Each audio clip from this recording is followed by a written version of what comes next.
This is Luton, and this is my definitive guide to the ECM jammer. Since my first video on the ECM, I've been working hard to pin down exactly how some aspects of this device function. The reason is there have been many conflicting opinions on if it does or doesn't work when facing different weapons. So for many weeks we've been testing and testing again how effective the ECM is, and trying it out under different parameters.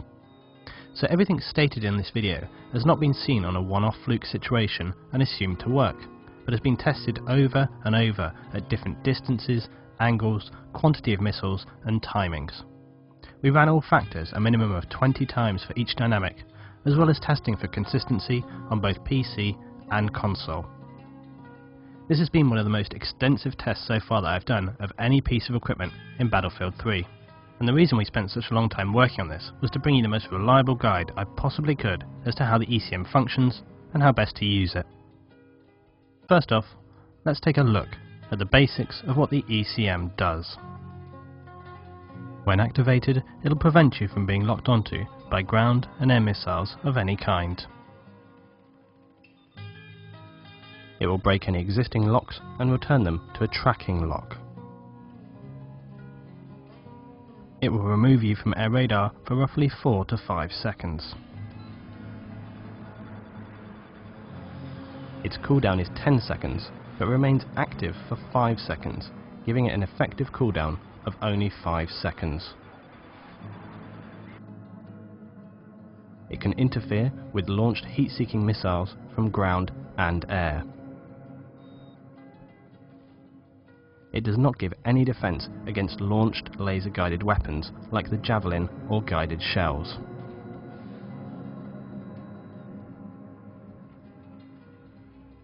As a defensive tool on the whole, the ECM is very effective, and when used properly is far more versatile and beneficial than flares.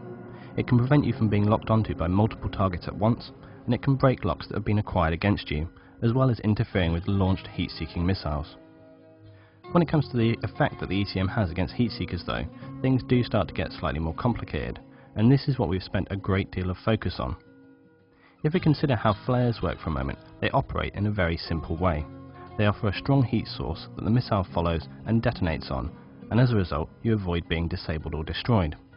The ECM, however, will interfere with the missile's guidance, but it will not cause it to immediately detonate. This is an important factor in understanding the difference in its operation.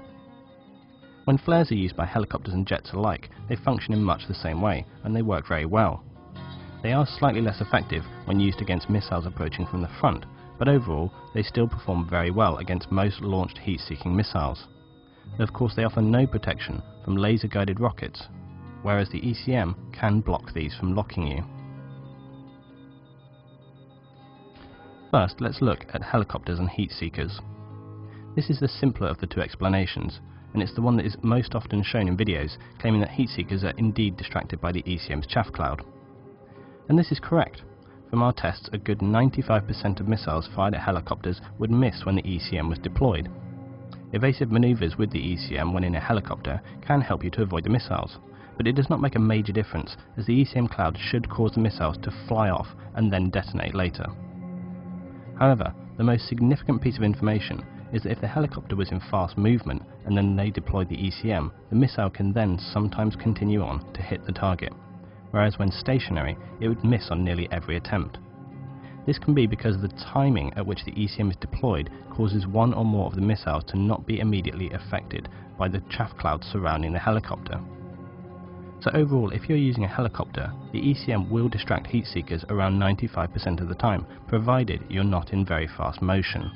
However, the most effective use of the ECM is still to prevent lock-ons, and then use your gunner's flare as a last line of defense. Using the ECM to prevent a lock-on is even more important in a helicopter, as regularly people will lock you up with a SOFLAM, CITV or laser painter, and then destroy you with a guided missile. Here are some demonstrations of how the ECM functions when used with a helicopter.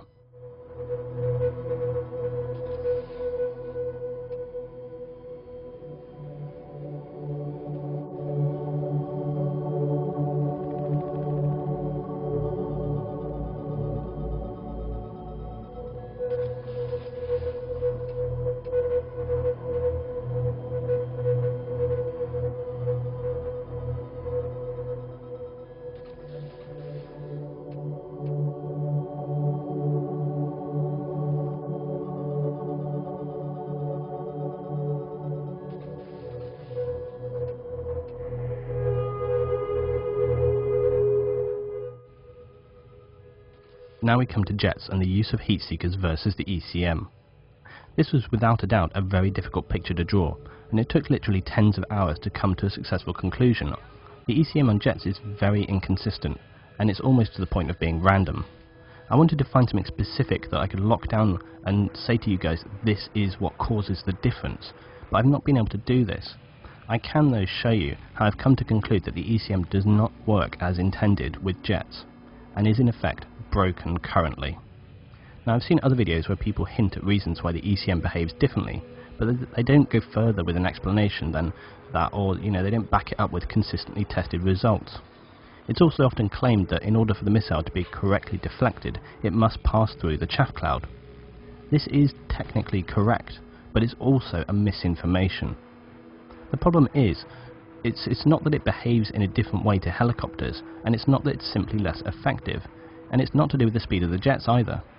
After hours and hours of testing and video evaluation, I have no other conclusion than the ECM is simply not working as intended for jets. The way I've come to this conclusion is as follows. First of all, if you look at the footage of helicopters avoiding heat seeker missiles, we tried it at different ranges, heights and timings, and it came out with only a small percentage of times where we'd score a hit on the helicopter. As I stated before, around 95% of missiles fired at a helicopter who's deploying the ECM will miss. I've spent a very, very long time poring over the footage we recorded of different situations of the jet successfully distracting missiles, and then I also compared that to when it failed. It was so hugely inconsistent that we would have times where you'd perform the exact same maneuver in timing and angle of escape and it would still hit, whereas with the helicopter it would miss every single time. So when we looked at things like the cloud dispersal of the ECM being bigger with the helicopter than with jets, and we tested this out by firing the ECM using stationary jets on the ground to see if it produced a significantly smaller cloud. But it didn't, it was the same. We also wanted to see if the spread and the dispersal of the cloud of the ECM with jets would affect it. And I've seen in other videos people claiming that because of the speed of the jets that it would affect how the dispersal of the ECM cloud deploys and therefore how successful it is at deflecting the missiles. This seems to make sense, and I looked at it in detail again and again to see if it was the case because it seems quite a logical conclusion. However, we disproved this theory by testing it against the F-35. Because if the speed of the jet was the factor that causes the ECM to be less effective in jets, then a hovering F-35 should work exactly like a helicopter. When we tested the F-35 though in hover mode in different tests as we did with the other ones, we found that it was just as unreliable as the straight flying tests, and that 90% of the time when in stationary hover mode it would hit directly ECM or not. Compare that to a helicopter stationary using the ECM and you get the exact opposite result, and the missile will miss nearly every single time. So this test has been really the best one that we can have for showing that it clearly has nothing to do with the fact that it simply operates differently with a jet, and it's nothing to do with the speed. It's the reliability of it is broken. It doesn't work properly, because in so many situations where there's absolutely no reason for it not to work, it doesn't.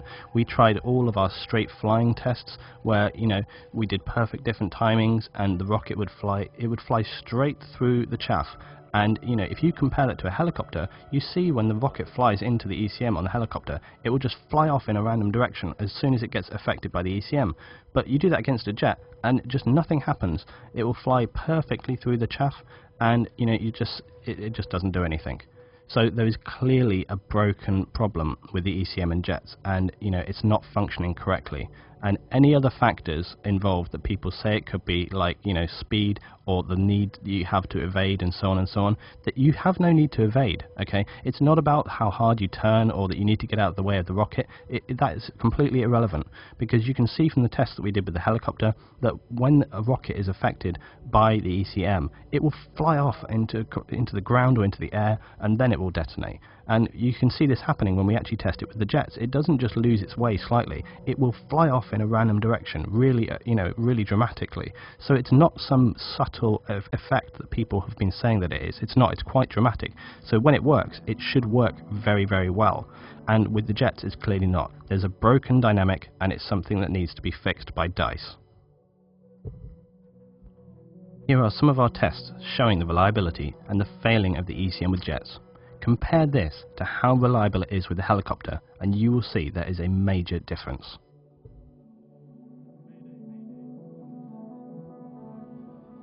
The key to avoiding heat-seeking missiles with the ECM is not about how effective the ECM is, because it's either going to work or not. It will never work like the flares because it's not designed that way. And despite it being fairly broken with jets, you can still use it as a last resort if the missile is in the air and you have no other choice. There are some things you can do to maximise your chances to avoid being hit.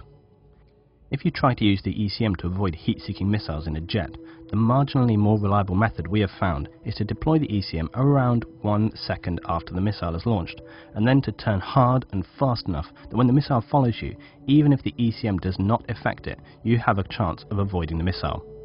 Now, heat seekers can always be avoided without using any countermeasures, and in this video here, I show it on several occasions by simply turning hard and forcing the missile to lose its target. If you're in an attack jet, then obviously you can try to use the afterburner and outrun the missile as well. That's another possible solution.